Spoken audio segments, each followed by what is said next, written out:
네, 그럼 마지막 네 번째 질문 해보도록 하겠습니다. 어떤 회사가 낡은 상가의 점포를 매집하여 무려 98%의 지분을 매집하였으나 그 상가의 구분 소유자는 그 회사 외에도 약 4명의 구분 소유자가 남아있어서 결국 구분 소유자 머릿수에 있어서는 전체 5분의 1, 즉 20%밖에 안 되는 상황이 되었다면 이 경우 어떻게 해야 상가 재건축 결의를 할 수 있을까요? 라는 질문을 주셨습니다. 네, 어떤가요? 이게 안타깝지만 이런 경우 많아요. 이게 저에게 일단 이런 집합건물 재건축, 상가 재건축 또는 오피스 재건축에 대한 그런 자문을 안 받고 하셔서 그러는 거예요. 이런 상황이 생긴 것입니다. 이게 법을 오해하시거나 모르셔서 죄송하지만 이 법에 대해서 잘 모르셔가지고 이런 실수를 저지르시는 거거든요. 이런 경우에는 재건축 결의 안 돼요. 안 돼요. 결국 안 되기 때문에 재건축 결의는 엄연하게 구분 소유자 수도 80% 넘어야 되고 그 다음에 지분도 80% 넘어야 되는데 지분이 98% 돼가지고 거의 다 됐다라고 하더라도 머릿수가 안 차면 이거 재건축 결의가 안 되는 겁니다. 실제로 제가 영등포 지역에서 하고 있는 상가 재건축에서 이런 사안이 벌어졌어요. 그래서 이런 경우에는 어떻게 하느냐? 어떻게 해요? 부득이하게 재분양해야 됩니다. 구분 소유자 수를 늘릴 수밖에 없어요. 근데 이거는 어차피 구분 점포를 재분양하는 형식이기 때문에 지분 쪼개기가 아니에요. 지분 쪼개기는 어떤 하나의 통 지분이 있을 때 이 지분을 잘라가지고 호수를 만드는 건데 집합건물 같은 경우는 이미 나눠져 있습니다. 나눠져 있고 호수가 구별되어 있기 때문에 각각의 호수를 재분양해서 구분 소유자 수를 맞춰야 돼요. 그 얼마나 번거롭습니까? 또 양도세, 취득세, 또 하여튼 별의별 세금 다 내야 될 거 아니에요. 그러니까 얼마나 번거로워요. 이런 것들 하시기 전에 그 구분 소유자들로부터 재건축하겠다라고 하면서 매집을 하셨을 거예요. 이 매집하실 때 그때 재건축 결의서를 받아 놓으셨어야 되는 것입니다. 재건축 결의를 받아 놓으셔서 80%를 갖춘 다음에 그 다음에 잔금 치르면서 소유권을 넘겨오면 문제가 없잖아요. 좀 전에도 말씀드린 것처럼 재건축 결의가 한번 이루어졌으면 이것은 유효하기 때문에 그 이후에 소유권 변동이 일어난다 하더라도 종전의 재건축 결의는 유지되는 거예요. 이런 절차를 밟으셨으면 되는데 안 밟고 그냥 막 매집만 하고 계셨다가 안 되니까 결국은 자문 오신 분인데요. 또 소송도 진행 중에 있습니다.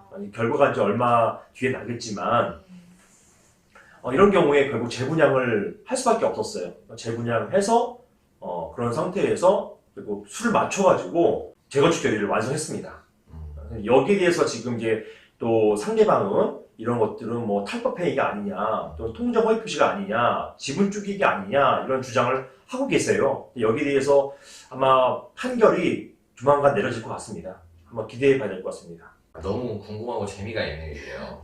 사실은 이제 근데 그런 게 있거든요. 주식회사 같은 것도 사실은 대표이사가 지분은 없어도 굉장히 무한한 권한을 가지고 있고 지분권자가 물론 70% 넘게 74% 이상 막 이렇게 갖고 있어가지고 대표이사를 바꿀 수도 있는 것들도 있긴 하지만 그래도 이렇게 되게 지분과 그 다음에 구분 소유자의 이런 머릿수 이런 것들 때문에 이런 일이 생기다는 게 너무 재밌네요, 사실은. 네. 또 이게 실제 지금 진행되고 있는 사례라고 하니까 또 결론도 굉장히 궁금해지는데 아마 이후에 우리가 결론이 나면 또 한번 다뤄보도록 하겠습니다. 네, 오늘도 우리가 참 중요한 쟁점들을 가지고 변호사님의 구체적이고 또 실질적인 답변을 들었는데요.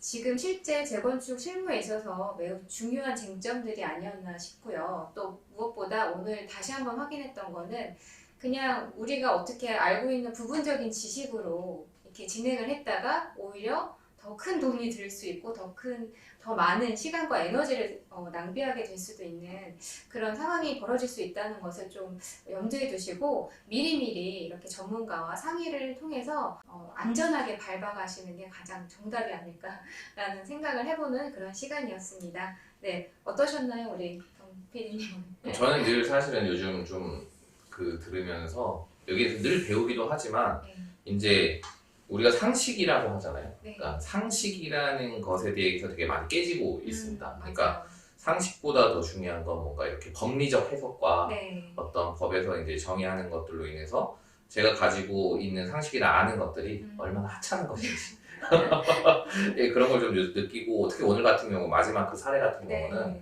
저한테 좀 뭔가 지금 임팩트가 왔어요. 지금 짜릿합니다. 지금 결과가 기대가 좀 되는 그런 네. 시간을 지금 보냈습니다. 네, 우리 아마 시청자 여러분들도 같은 마음으로 또 그런 생각이 드시지 않으셨을까 기대가 됩니다.